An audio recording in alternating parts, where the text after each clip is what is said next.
Hello and good afternoon. This is Jonathan Albin, the Game Market Guru for Just in Time Productions Games Mastery Series. We are on to episode 5 this year, and we are actually going to be today talking about role-playing any game. Now, it may seem kind of odd to have that as a topic because, well, role-playing games are not the only games out there, and clearly there are board games, card games, and such. So why would we want to look at role-playing all of them? Well, let's first of all go back and do a quick review.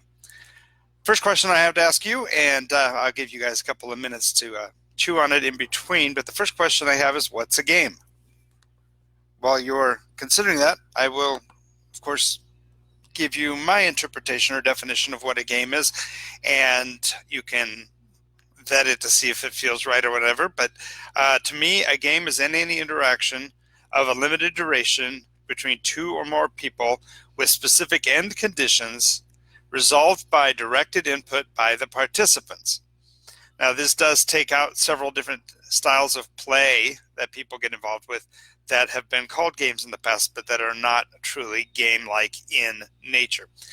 What this fundamentally says is, for example, a puzzle is a form of a game because the designer of said puzzle made all of his moves in advance, so to speak, and it is therefore the other player's opportunity to play a unmitigated number of turns to determine conclusion or resolution of it, while other games that are actually simulations are not truly games because the participants have very little in terms of direct input into the game. Now that we've defined that, we can go back into some particulars here in a moment, but before we get to that, I'll ask the second question, and again, I'll give you a couple of seconds to chew on it while I'm defining my own definition. But what is role play? What is it when you consider that you are role playing? To me, the definition of role playing is engaging in a fantasy wherein participants take on roles, personalities, and affectations that create an emotional attachment with the situation at hand. Now, while role play can be very specific and you have, defined characters and such like, role play can also be a much broader context. For instance, when we were children playing cops and robbers or war or whatever, you clearly define who is on what side, but you don't necessarily pick out a specific role to play.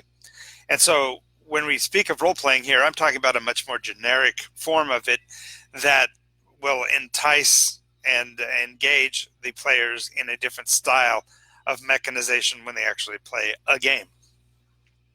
So now we have these definitions in mind. Let's ask a couple of questions before we move on. I'm going to be looking at these in a rather relatively deep fashion, but the first question I ask is, why would anybody want to role play anything? Why would they want to be involved with role play? Well, the first and foremost reason I feel that it's foremost, is that we should practice the human skill of imagination at every opportunity.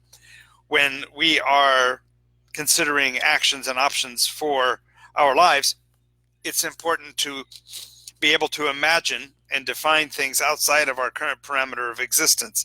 And when we sit and hold a viewpoint and only work within the quote frames of the defined reality, we hinder and limit ourselves in our abilities to excel and exceed expectations. So practicing the human skill of imagination is absolutely critical in any fashion. So the next reason why you'll want to role play is you want to draw comparatives between the happenstance and coincidence, therefore giving ourselves opportunity to see beyond the random and see it as direction. When we are faced with challenges in our lives, whether on a tabletop or in real life, if we can draw comparisons between the seeming random acts of life and consider the possibility of direct influence, we actually become more efficient at discernment. And this is critically important when we come down here to a few of these others. You'll start to see how these link together. The third is that we need to be able to connect random outcomes with intended purpose. In other words, sure, what is that great line? The best laid plans of mice and men. We certainly can make efforts to have outcomes that match what we desire or hope for, but it doesn't always happen. And so when we can connect random outcome with the intended purpose, not only from the standpoint of what did we do wrong, but more importantly, how things could have gone otherwise, we envelop that imaginative nature that humans have and place it in a useful environment for discernment of intent. Now, it also is important to remember when we're playing games in particular, we want to be able to keep the suspension of disbelief even when credulity becomes in doubt. For example, I have a friend of mine who consistently plays Space Marines when he plays Warhammer 40K. That's his army, and that's okay, I suppose. But the point is that he uses weapons that only miss on a very rare number. 1 out of 6 is only 16% chance failure. And so to use a weapon that has that small of a chance of failure, you would think would lead him to have a 5/6 chance of success. Well, in his case, I have seen more ones roll in a single session than any other number. And looking at that and seeing that randomness play into it can actually cause the game to feel less structured and more whimsical. And so by role-playing the environment to say that, perhaps his unit's cleaning mechanisms on their laser cannon or whatever have been malfunctioning recently, and that's causing the distortions. Or perhaps there's some other story-based reason for things to happen rather than having to accept the stark reality of he's rolling really badly. Hence, to help maintain the suspension of disbelief necessary for a game to be enjoyable. Now, on the other side of the same coin, giving the arbitrary a more comprehensible framework when necessary is also useful, in that when the dice seem to be against a person, you can certainly become concerned with the validity of the game in total and argue whether the rules have collapsed or whatever. By having a story-based reason for things to have happened, it's a little more easy to digest and accept the realities of the randomness. Ultimately, it comes down to having fun. And I should say penultimately, I have one more point after this, but if you have fun with the contrasts and the similarities between the dice rolls and reality, you can enhance the entertainment value of the game at session. And ultimately, and this really does mean the ultimately, we want to afford the other participant the benefit of the doubt. If every time a person rolls, they roll the dice roll they needed to win, it can be fairly frustrating, and you can begin to challenge whether that person is cheating at the dice rolling or manipulating the dice in some fashion. It's a lot easier in story to be able to explain things away rather than choose to assume that the player is doing something intentionally harmful to you. So remember that role play gives you the opportunity to see a fantastic environment that isn't real. So it helps to break down the places where it might actually be real. So now that we've talked a little bit about what the relative merits of role play, let's talk about how some of that role play can be manifested. And I have to be perfectly candid here. I have not completed all the notes in this chapter, so this may either run short or long depending on how we go at it. The ways that role play manifest within a game start at the beginning, and that fundamentally is create the story before you play. And I'm typing that in as we go here. Create a story before you play. Now, this is pretty common in, for example, miniatures games, where they build a scenario and put the players in head-to-head competition and define the session in terms of a role-play scenario. This objective, that objective, and such like. But even in cases where that is not what happens, creating a story before you play can be ultimately helpful to the experience. For example, if I choose at the beginning of a game of, I don't know, a Monopoly to flat out say, well, this game I'm playing intentionally to lose, I've built a story that means that I'm intending to not take the optimal course towards victory.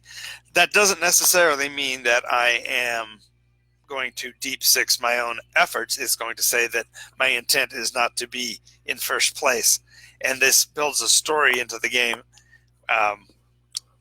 Whether the other person is playing along or not, I can't tell you how many times I've gone into a game session knowing that I didn't have the intensity or the desire to be a absolute killer in the game, and therefore declaring a intent to not win actually puts the other player in a position where they're trying to competitively give you more opportunities to succeed, which of course plays directly in opposition to their own, but it does create an interesting story of the game.